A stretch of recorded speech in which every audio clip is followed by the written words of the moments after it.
নবী সাল্লাল্লাহু আলাইহি ওয়াসাল্লাম মক্কার পথে ঘাটে পাহাড়ে পর্বতে বেড়াতেন এবং ছেলেদের খেলাধুলা তামাশা করতে দেখতেন, কিন্তু নিজে কখনো খেলাধুলায় লিপ্ত হতেন না।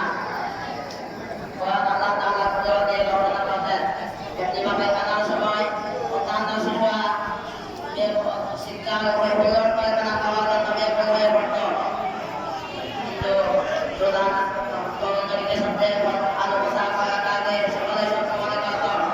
নবী সাল্লাল্লাহু আলাইহি ওয়াসাল্লাম কোনদিন কোনো বালকের সাথে মারামারি ঝগড়া বিবাদ করেননি।